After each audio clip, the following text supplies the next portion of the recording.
and I fully accept it what it is. Yeah, I'd rather lose viewers, and have the people that really respect what I'm talking about. And I know where you're coming from. This is a very, very serious time. But Mm. what's so sad here, Johnny, is music is neutral. Music always used to be neutral. Musical talents and music, and it's like it's very, very difficult to fathom how we got to such a level of division when music. As I said, I went into a mosque and I taught the boys a song about the colors of the rainbow in English, Hebrew, and Arabic, about peace and connection. And everybody supported me, and everybody wanted. These boys were like 15, 16-year olds, and I was joking with them, saying, "What's your favorite color?" And because in those, we're talking about 2012 when I did it, 9 years ago now. God, it's more than 2012. What am I talking about? It's more than 9 years. Is it Yeah, 9 years? 9 years. 9 years ago. Yeah. And, it's really, really sad that the world has got to a level where we used to differentiate between people because, as I say, religion, color. You go out and kill your fellow man because of a lie, because we're all the same. Someone put on here the other day, Jesus didn't like black people. And I said, how do you know Jesus wasn't black? You don't. But this is the problem, the division between us. But we got past that with music. Didn't we get past that with music? I mean, everybody went out and appreciated each other's music. It didn't matter what religion we were. Actually, this hurts. I'm an empath, and I can feel the sadness that we used to listen. Anybody would listen to music. It didn't matter whose music it was, what religion you were, what color you were. We all celebrated music together as this beautiful multicultural interfaith world that we are. And then this came along, and yeah, don't get me wrong, I know there's a reason for everything, and I know it's for the good, but it created such a division where things have changed so much that even your music, you can't. It's like going back to the old days where a black person wasn't allowed to perform in a white club, because all of that used to exist, where black musicians weren't allowed to play in a white person's club. We've gone backwards in that way, and we've brought segregation and racism and all these awful things that are not really created by us. They're created by a system that doesn't love us. So it's really, really sad, but I don't want to stay on that sadness. I want to, stay positive. Um, so, okay, let's go back a little bit more to the consciousness side. Do you also, I mean, most of us are healers and light workers. We're all healers and light workers. So do you do that as well? Are you involved in any kind of healing modality? Or when you're doing your music, do you ever tap in to any kind of, I don't know, a different consciousness? Like you're saying, do you go into 5D? Do you tap into Reiki? I don't know. Have we got a question? No, we haven't. We've got someone telling us to get viewers on Green Team. So if anyone's got any questions, that makes sense. When you do your music, do you use any healing modalities, or do you use healing modalities anyway? I mean, are you a healer of any kind? Because most of us are now. So I'm not, I'm not officially, and I don't sort of put myself out there in that way, but I have got that aspect to myself very slightly. Like I'm aware of the energies. My godmother growing up, not my god, well, a friend of mine, my sister's godmother. She taught me many years ago about feeling your energetic field. Like if you put your hands out, put them parallel, you can feel your energetic field, your magnetic field. And she did remote healing on me back in the day. I feel like I've got that to a degree, but I haven't really explored it. So yeah, I wouldn't say I use it specifically in terms of healing, but in terms of the music, in terms of tapping into different levels of consciousness and that kind of thing. I mean, I'm a very strong advocate of gratitude. So I'll do that in the morning. I'll do my gratitude practice and my breath work and that kind of thing. And sometimes when I get into certain states, lyrics will come to me, and I'll just hopefully they'll manifest for like the greater good. They'll manifest for the greater good of all in some way. So that's sometimes I put that as an intention for them to channel through me in that way. Yeah. Thank you, thank you. As I say, the questions just come to me intuitively as you're talking. I want to ask something else. Most of us artistic, creative, starseed light workers have been diagnosed.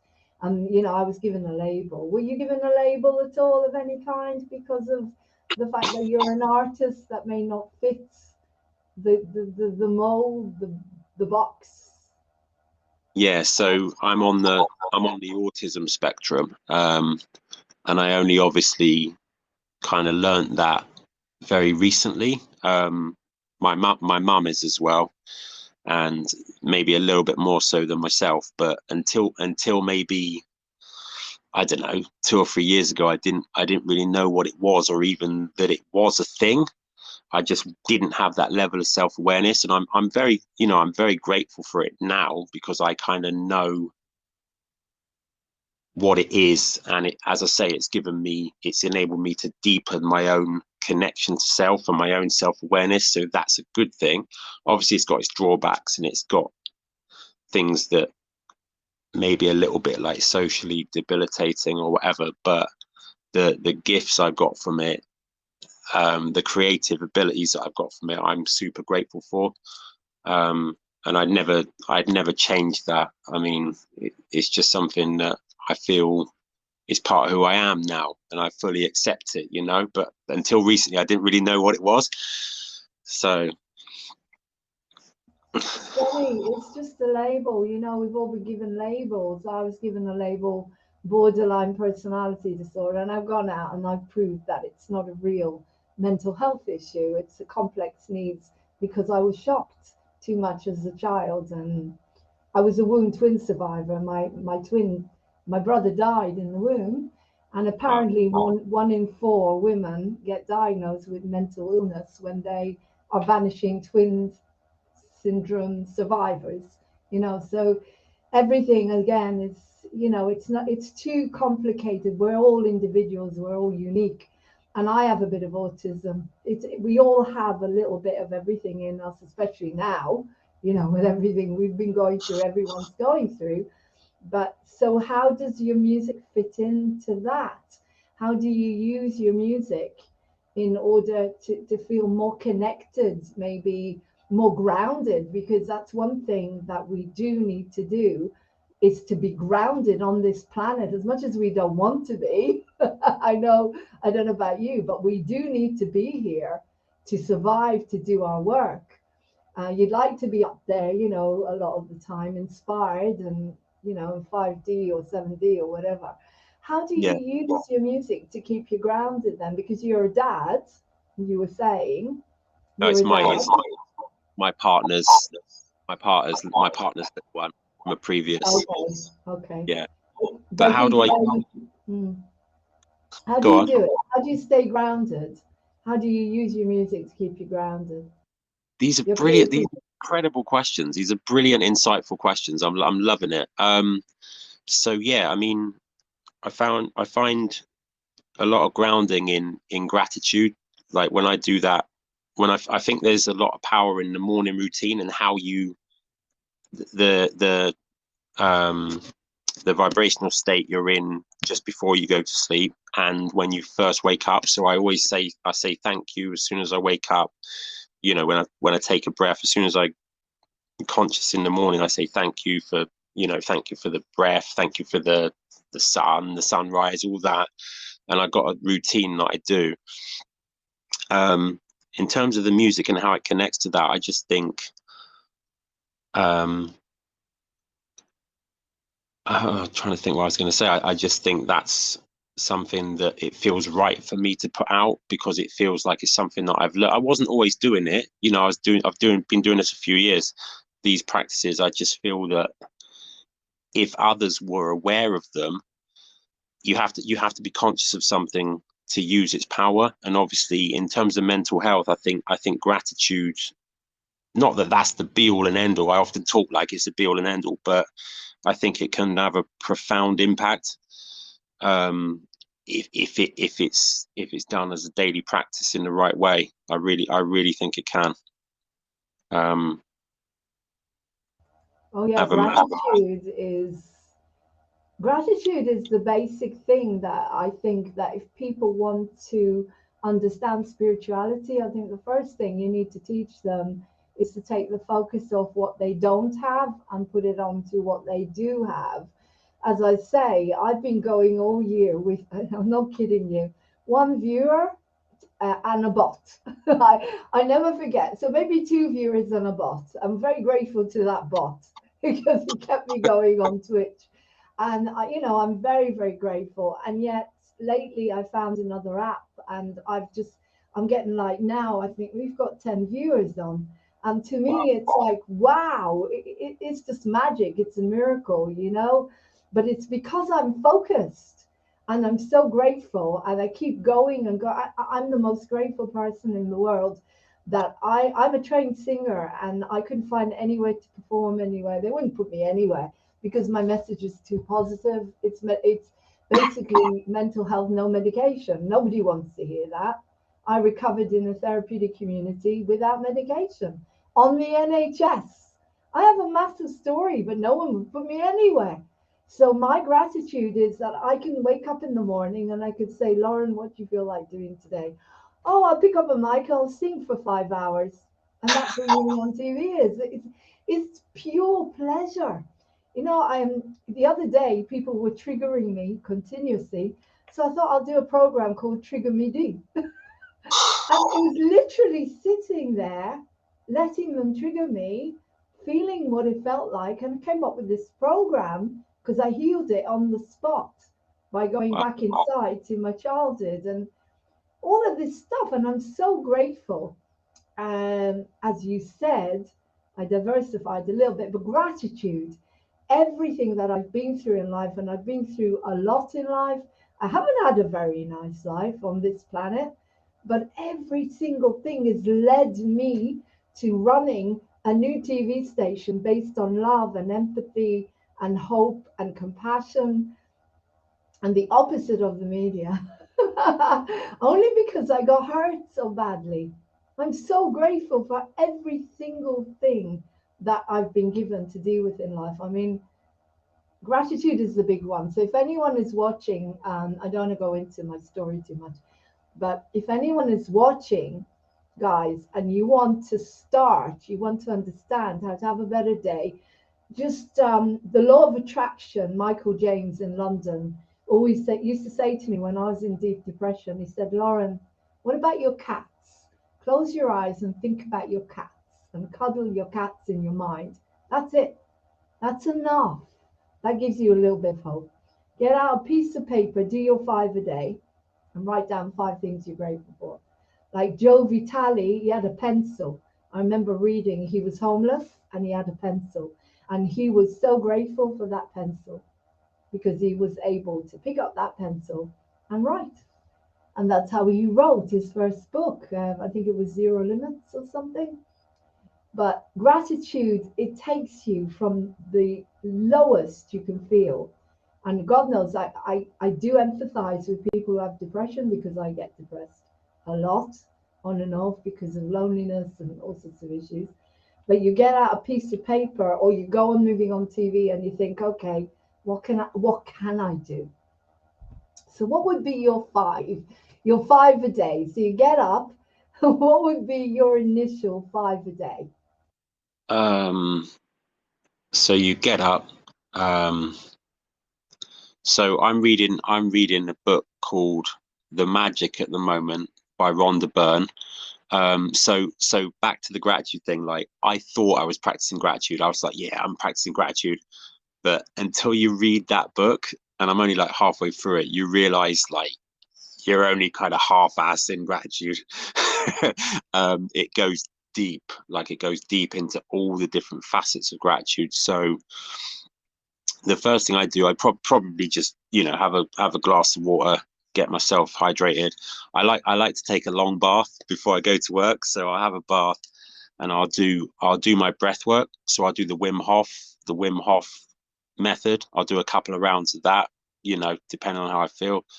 And then I'll go into my gratitude. So I'll do and I used to always do the Tony Robbins you know, the breathing and the whatever it's called. So I used to do the Tony Robbins, but now I just do I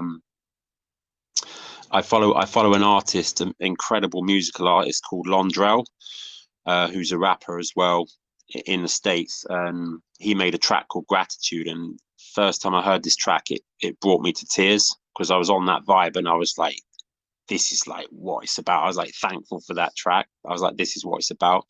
So I do my gratitude and I literally give thanks for 10 things, or, you know, a number of things that I feel to do. I've been a little bit ill,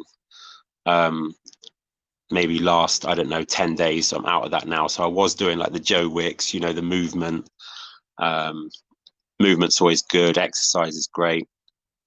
What else would I be doing? So you've got movement, breath work, gratitude, maybe hydrating yourself. And I think another thing would be setting your intentions.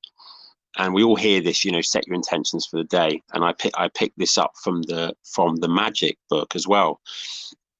And they say in there, you know, kind of give gratitude in hindsight, but for the day in advance, if you get what I mean. So give thanks that it's going to be a good day. Like run through it in your mind, what's going to go well, what you need to do, and then see yourself that night having had a good day. And I've been doing this very recently, and it works. Like trust me, it's a powerful one. So I'd recommend that book to anyone. The Magic. So obviously it's by the same as The Secret, and it's like a follow-on to The Secret called The Magic. Yeah. I remember years ago I was cat sitting and I read The Magic. I remember, but oh my God, you do Will Hoff. Wow, you're brave. You do the ice baths. Oh my God, I can't do the ice baths. I can't even do an ice shower. I can't stand the cold weather. How can anyone sit in an ice bath? How long did it take you to get to such a level? Wow, I take my hat off to you. I couldn't do that. I'll be honest, Lauren. Like I've only done the ice shower a few times, you know, a handful of times. Like there's a guy I used to play basketball with, and obviously I still do play, but my, you know, knees are playing up. And he was like, oh, so what you want to do is do a hot bath, like super hot bath, as hot as you can handle. Let it run out. So while it's draining away, do your breath work, and then have a cold shower. So like the hot and then the cold. And obviously, you know, medical science don't want to touch this stuff. They don't, but you can feel the benefits of it. Like the benefits are like immediate. And the cardiovascular system, that's something that's like misunderstood. And you know, you can go into all that side of things as well, like the physiological things tied in with the spiritual. Like that's another school of thought that isn't even touched upon. Like there's no official studies on this stuff, or if there are, they're not releasing it. But just from my sort of very limited experience of it, it's massively beneficial. Like the feet, you know, the healing effect on your body, on your joints. You know, I've played a lot of basketball over the years, and I've had, you know, injuries to my back, my knees, my ankles, but really, really good. And I'd say to anyone, look into the whole hot and cold because it works. Oh my God, yeah, I'd love to interview Will Hoff at some point. I must admit, I just don't. He's a great guy, isn't he? Okay, just a couple of things, just two more things before we finish. One is again getting back to gratitude. Melody Beatty even goes deeper with gratitude. Melody Beatty, from the language of letting go, she talks about gratitude for being grateful for everything, in particular the things that have gone wrong. And Melody Beatty lost her son in a skiing accident, and my respect for her is someone that has gone through something like that. I don't know how she can still go out there and heal the world. You know, I don't see how I could do that. I don't have kids, but I don't feel that I would be able to do that. So I have so much respect for her work. And she talks about literally looking at the worst things that have happened in your life. I tend to do that and I learn big lessons. And as I say, I haven't had an easy life. I've had quite a crappy life. But every single thing, like for example, you can see spirit working in here in some way, and it's so healing. That the whole of my family are stuck in Israel, and they have already gone through about 4 or 5 of those, you know, whatever. But the thing is, my nieces, my sister, 6 years ago nearly, they all cut me off, right? My father died, and I had to grieve my family, the whole of my family. I was given 5 years to grieve my family, and I didn't understand then why, but now I do, because I've done it. I've been through the grief. I've done this huge, intense work. If they had cut me off now because our beliefs are so different, I don't think I would function. Mm. Do you understand? Because it's just too much. It would have been too much. I had 5 years to grieve them all. And so I'm grateful that they cut me off 5 years ago. And I can see spirit working. And the worst things that have happened to me have made me so powerful, have made me the strongest, and given me such empathy for people that are hurt or in pain, that have abused. You know, it's not a secret. My whole big life story is the minute I realized that the childhood abuse I went through with the family dentist was not my fault, I had a complete massive spiritual awakening where my BPD went out the window and never came back. So I'm not afraid. Everybody knows it. You know, that's so I tell everyone. I'm very, very honest about it. But I had to go through that because that gives me the empathy to be able to understand the people that will come on moving on TV, will watch it. They'll say, "Oh, Lauren knows how I feel." I'm being evicted. You know, all this stuff is happening. I don't have my own home, and so Melody Beatty talks about gratitude, about the bad stuff, and yet A Course in Miracles says there is no bad stuff. It's all a perception. It's just the perception, you know, the way the world has gone. So I just wanted to put that message on about gratitude. But before I finish, I want to talk to you very quickly about binaurals and sound, because you're a musician and you're doing consciousness. And so I do use binaurals, and I do know someone. Have you heard of Paul McDonald and Biodynamics? He creates, No. okay, because he works with sound and biodynamics. He's created a biodynamic, it's first generation medbed. He uses sound and lights, but mainly biodynamics, which is similar to binaurals. And when you get on that bed, I'm not kidding you, all your pain goes away, depression goes away. So have you ever created, have you ever used, I mean, it's a bit similar to the question I asked you, how, or would you ever consider creating a piece of music that is actually for balancing the body? Because binaurals, I've used them for toothache, headache. Toothache works straight away. You don't need medicine. I've had really bad toothache, and I've sat there with a binaural on YouTube and the Rife energies, and Rife machine, yeah. it's just waves. It's just, you know, energies.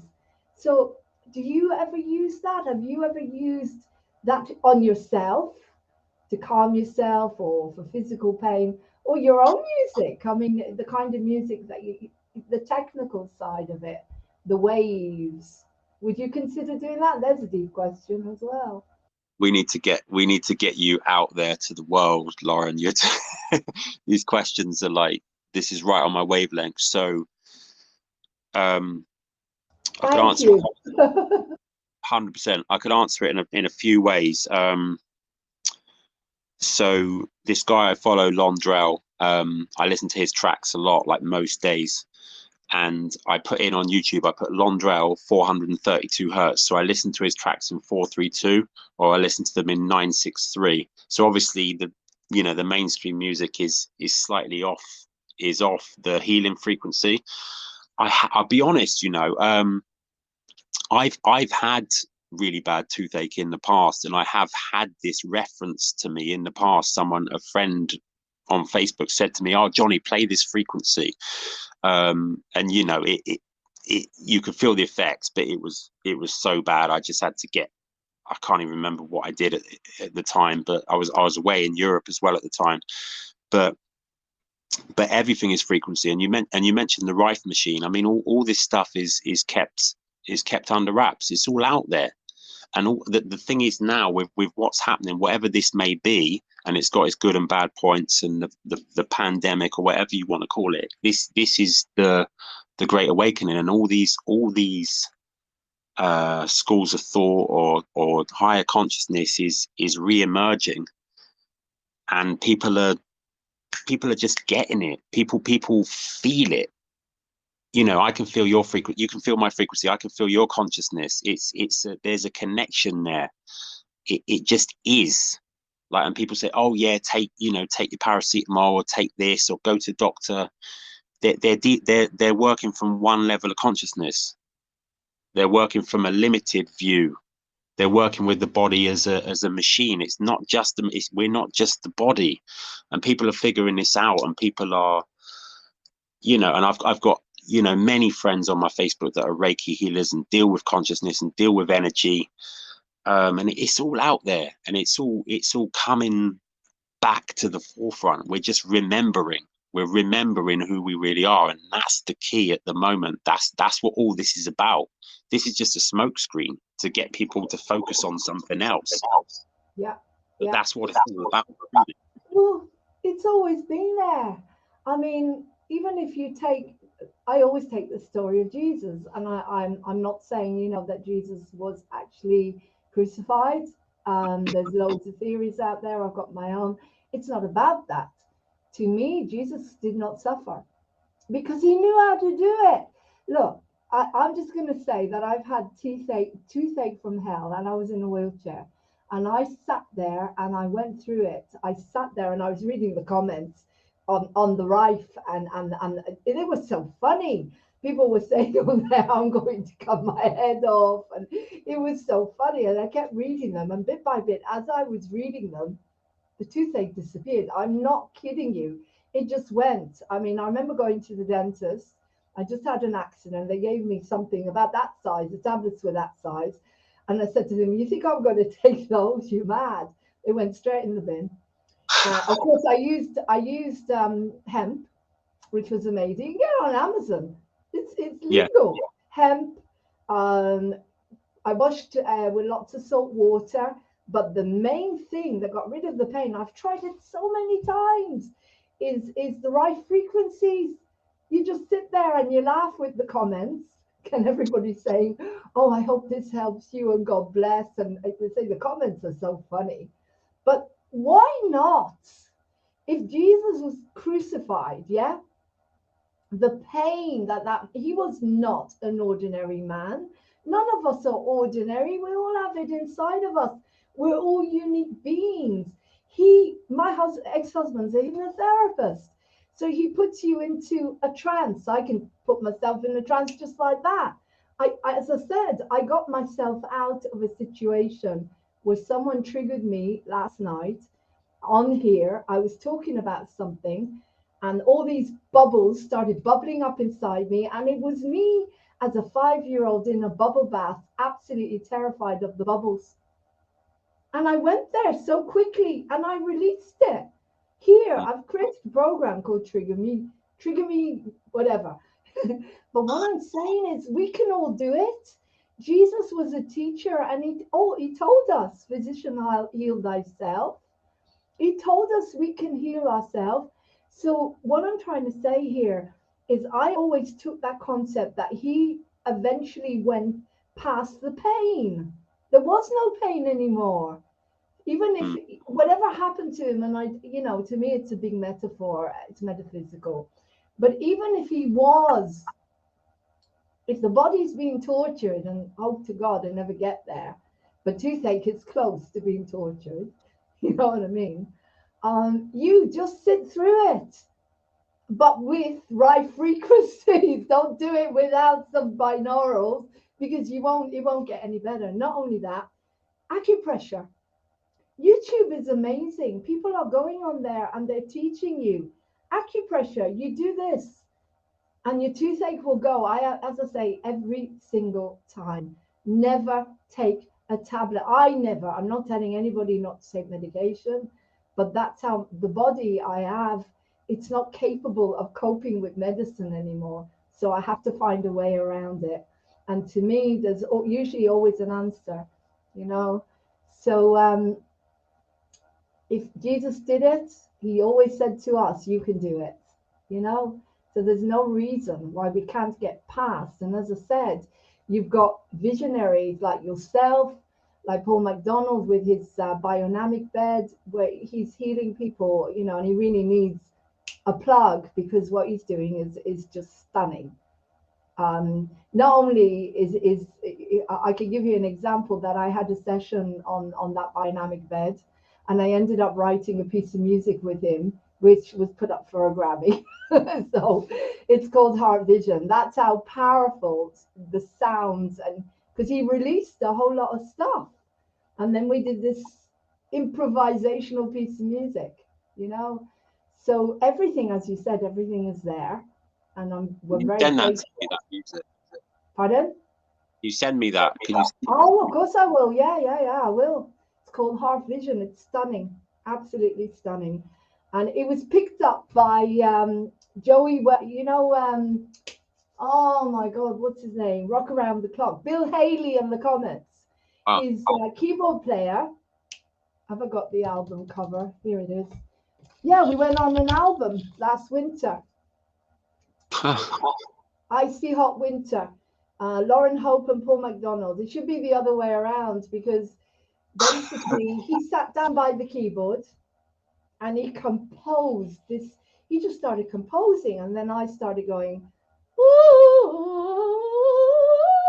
the hook, and then he came in with his harmonies, and it just became this amazing piece of music where you see everything from the heart. I created a video, like Buddha says, you know, you don't look from the eyes, you look from the heart. And so, yeah, of course I'll send it to you. You know, it's stunning. It was put up for a Grammy because Joey loved it so much, but because of everything that the world is and the way the world is at the moment, it didn't get anywhere. But hopefully at some point it will, because it does deserve to get somewhere, like all of us. So Jonny, it's been an incredible interview. I knew it was going to be incredible. I knew that the questions would flow because I channeled them. Is there anything else you'd like to say on Moving On TV? Because the people that are coming on here are sometimes people that are grasping at straws. They're looking for some fun. They're looking for a smile. They're probably coming from a job where they don't know whether they're coming or going anymore. Do you do a day job at the moment, or is it just studio work? yeah, no, I do. I'm in sales. I sell RAC breakdown cover, so that's my 5. So obviously I went away from that through the pandemic. I've recently come back. It's mad being out there with what's going on and people such that they are, you know. But yeah, it pays the bills, and it is what it is for the time being. But yeah, I just want to say, Lauren, like, biggest love, like, hug through the phone. But like, massive gratitude for having me on. I really appreciate it, and I've got so much from it, and it's beautiful to know that you're out there with the awareness that you've got and just the love that you're putting out is beautiful. And I want you to, you know, get out there more. And obviously I'll share this and put it on my platforms and stuff, but you know, keep doing what you're doing and keep being yourself and keep being you and keep putting that incredible, beautiful energy out there. Massive love. Thank you so much, Jonny. You know, the beautiful thing is I always put on here that millions and millions and millions of angels are watching, and we have got 11 viewers. And as I say, considering I had one and one bot, to me, it's just fabulous. And but yeah, I'm open now to the universe taking Moving On TV and putting it out there. You know, can you imagine a TV station where, I'll just tell you one more thing before we go. When I was in the wheelchair, I've been singing since I was 13 years old. I was the lead soloist of the Children's National Choir in Israel, you know, like Charlotte Church. I couldn't get anywhere because I turned my back on the entertainment industry in Israel. Something said no, and so I didn't go with it. But basically, when I was in that wheelchair, I remember sitting there thinking, I rang up ITV and I kept thinking, they must put me on. I mean, I'm in a wheelchair. I'm not using meds. I've got a serious, apparently, mental health issue, and I want to sing. Surely they're going to put me on. I've sold out Edinburgh. I sold out the whole country with Edith Piaf. No, rien, rien. They won't put me anywhere. So I made a vow. This is always like my dad, you know. I do stuff like my dad sometimes. Funny. He's up there now. I made a vow that there would never, no one would ever have talents and not be able to get on, because they wouldn't put me anywhere. And this phone, 07437 532 798, is for everyone. And when it gets really big, there will be a switchboard and people can ring up and say, hi, I'm Lauren or whatever. And I really want to perform. I really want to sing, but I've got nowhere to perform. Will you put me on? And I'm in a wheelchair and I just had an accident. And we say, yeah, no worries. Come on tomorrow or come on the day after. We'll find a slot for you. Because there was no way I was going to let people suffer like I felt that day in the wheelchair. Never. It always comes from pain. And that's my vow. And when I'm really, really rich and lying on the beach, when we're allowed to eventually, and somebody else is running Moving On TV, they will stick to that code of the, you know, that conduct or whatever, my ethics or whatever it is I've decided. No violence, no bad language, no derogative remarks about people, no harming animals. That's kind of sponsors I'm looking for. No chemicals. Yep. That's Moving On TV. It's pure innocence. That's it. So thank you so much, Jonny. It's been such a pleasure to have you on here. Thank you. And lots of love. And once the interview is ready, it'll be the Laurene Hope Glory show. I will send it to you, and I will definitely send you. Our Vision has had nearly 3,000 views organically on Moving On TV. It's called The Innocent Songs. I think it's had about 150 likes, which is nice. And the comments are just mind-blowing. You'll see. The Brilliant. Talent, but when you put his talent and my talent, maybe your talents, I don't know, you put it all together, it's mind-blowing. It's absolutely mind-blowing piece of music. Should be everywhere. So lots of love. And I will be putting on if you want to join us at 11 o'clock, it's MOTV Jukebox. And that is the jukebox for all the new songwriters. So any new songwriters that want to come on, they go on MOTV Jukebox. And I create a little video for them. If they only have an MP3, I charge them nothing because I don't want to, because it's from the heart, unless they want to give it to me. I do it because I love it, because I'm a DJ as well. And between you and me, I have my headphones, and it's just silly because they're not actually connected to anything. Love it. So that's what I do. And so I will be putting on stars, if that's okay with you. Absolutely. And anyone you know who wants their music, I created a little video so you can, because I'm not a radio station, but I want the music to be respected. So they have a little video. It takes me 5 minutes to create, and it goes on there. So MOTV Jukebox, that's the songwriter's jukebox. And thank you so much, everyone, for watching, wherever you're watching. So thank you so much, Jonny. It's been a pleasure. And I'll speak to you soon. What are you doing for Christmas, by the way? But just quickly. What do you usually do for Christmas? Just go up and spend time with the family, you know. Yeah. My got a little niece now. It's like 8 months old. So I'll be seeing the family, having some nice food, few drinks, just a chilled one, just chill away from work and spend that time with the family, you know. That's important. Christmaka is a combination of Christmas and Hanukkah.